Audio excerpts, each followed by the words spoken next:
Welcome back to ACCA Wiz. Today we're starting right at the foundation, accounting for management. If you've ever wondered how managers make smart business decisions, this chapter is where it all begins. We'll unpack what management accounting is, why it matters, and how it transforms numbers into decisions. By the end of this video, you'll have a clear, memorable understanding that will help you connect every topic you'll study later in MA and PM. Here's what you should be able to do after finishing this chapter. First, describe the purpose and role of cost and management accounting. That means understanding what these systems do and why businesses rely on them. Second, compare and contrast financial and management accounting. You'll see how one focuses on reporting the past while the other plans for the future. Third, distinguish between data and information. You'll learn how raw numbers become meaningful insights. Fourth, identify the attributes of good information. You'll memorize and apply the acronym accurate. Fifth, explain managerial processes, planning, decision-making, and control. These are the heartbeat of management accounting. Sixth, understand strategic, tactical, and operational planning. You'll see how decisions cascade from top management to daily operations. Finally, recognize limitations of management information. Because not all reports are perfect, and being aware of weaknesses makes you a stronger professional. Keep these 7 outcomes in mind. Everything we discussed today links back to one of them. Introduction to Management Accounting. Now let's get to the foundation. What exactly is management accounting? Management accounting is all about providing information to assist internal decision-making. The focus is on 3 pillars: planning, control, and performance evaluation. Planning is about setting goals, for example, forecasting sales or budgeting costs. Control is about checking whether those plans are being followed, comparing actual versus budget and correcting when needed. Performance evaluation measures how well the business, or its departments, have done. And while management accounting is internal, it complements financial accounting, which focuses on external users like shareholders or auditors. Both are built on the same financial data, but the purpose is very different. One reports, the other guides. A good way to visualize it: financial accounting equals rearview mirror. Management accounting equals front windshield and steering wheel. You need both to drive safely. Here's a simple comparison that sums up the essence. Financial accounting reports the past. It summarizes what happened. Management accounting decides the future. It uses analysis to plan what should happen next. Cost accounting controls the present. It monitors spending right now to ensure efficiency. Think of it as a timeline. Financial equals yesterday. Management equals tomorrow. Cost equals today. Financial accounting answers, what was our profit last year? Management accounting asks, how can we increase profit next year? Cost accounting checks, are we spending too much this month? Together, they form a complete cycle of business intelligence. One without the other leaves you half-blind. Data versus information. This is a concept many students overlook, but it's the root of everything we do. Data is raw, unorganized facts. For example, 100 units sold. By itself, that doesn't tell us much. Information is data that's been processed, organized, or summarized so it becomes meaningful.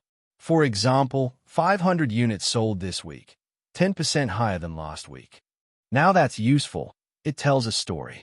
So, management accounting is the bridge that turns data into information.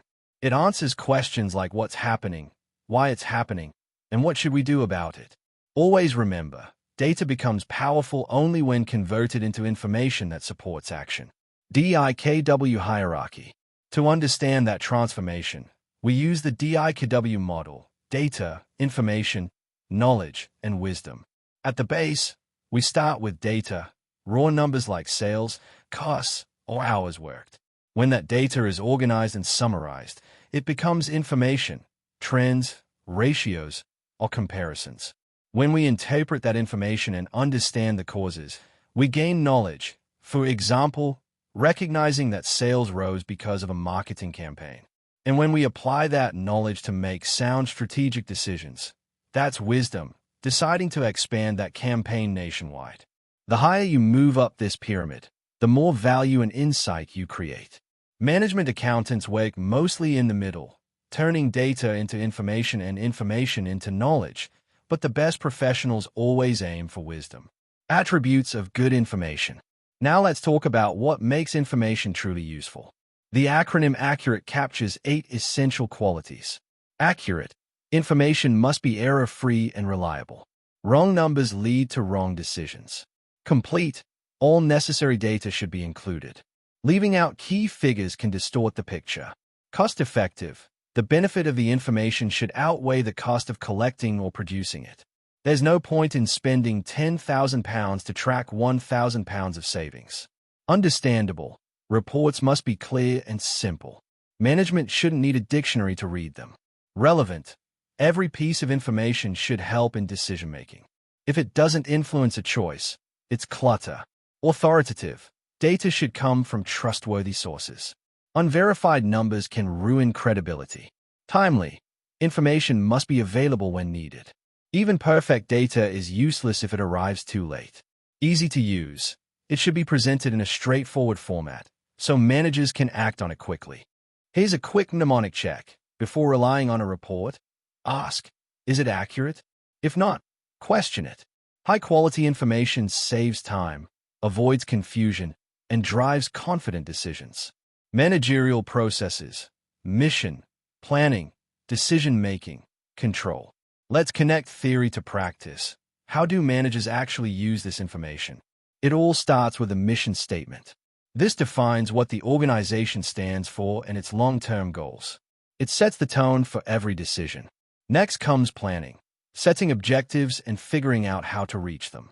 For example, deciding next year's sales target or cost budget. Then we have decision-making, choosing between alternatives. Should we make a product in-house or outsource it? Should we open a new store or not?